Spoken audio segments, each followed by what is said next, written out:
Ballast. The Fat Controller's railway has a new look.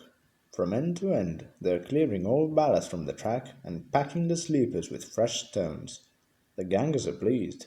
Weeds don't grow in it, they say, and even James had stopped grumbling about dirty sidings. Douglas and Donald disappeared regularly behind the big station, along a line on which none of the others had ever gone. They returned with loaded ballast trains, and were most mysterious about it. "Where are we engines bring the ballast down from the hills?" was all they would say. Soon the engines could talk of nothing else. James and Henry thought the "Where are we" engines must be some kind of magic. "I don't believe it," said Gordon. "Donald and Douglas have pulled our wheels before." But Duck wanted to see for himself, so he asked permission to take some trucks. When he arrived, he was told to push them under the chute. This was like a tunnel made of steel girders. On top of it stood some queer-looking trucks. "What do you think of our chute?" said a voice. "Good, isn't it?" Duck blinked. Standing beside him was a small green engine. "Where did you spring from?" asked Duck. "I've been here all the time," smiled the small engine. "I'm Rex, and you, I'm sure, are Duck." "How did you know?" "That's easy. There's only one Great Western engine in these parts."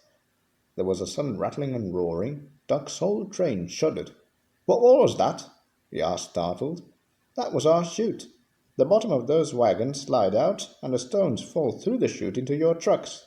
We may be small, but we're quite efficient." Duck puffed away, much impressed. Next time there were 3 small engines. Rex introduced Duck to Bert and Mike. "As you can see," he went on, "the small controller's given us different coats." "Silly nonsense," grumbled Mike. "I like being blue," protested Bert. "It's all right for you," fumed Mike, "but not for me. Passengers all say I look like a pillar box." "Shocking," said Rex, and winked at Duck. "Consider my feelings. When we were both green, passengers kept calling me Mike." You, spluttered Mike. "Stow you two," said Bert. "Duck," he went on, "have you seen our coaches?" "Where are they?" asked Duck. "Over there," said Bert. "But they're not like ours," he finished lamely. Rex smiled. "I agree. They are like trucks, but they behave surprisingly well." "Says you," put in Mike rudely. "They're all right," said Bert, "if you treat 'em right. Besides, passengers like 'em. They won't use cupboards on a fine day.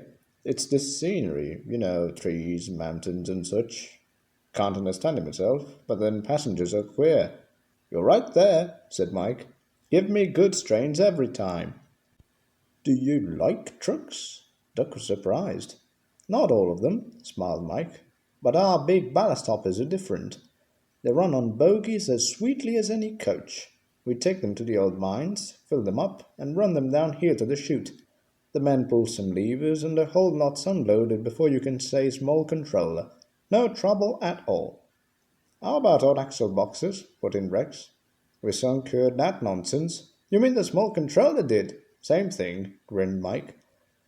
Duck chuckled delightedly. Rex and Mike loved teasing each other. "I can't understand," said Duck, "why I've never heard about you before." The small engines all answered at once. "We've only just come from our railway in England, which closed. Your fat controller asked us to come and fetch ballast for him, and he said he'd bring us plenty of passengers, too." "Haven't you had passengers before?" asked Duck. "Only in England. It's our first season here." "Oh," promised Duck, "then I'll bring you lots. Goodbye." "Goodbye." And he puffed excitedly away to see about it.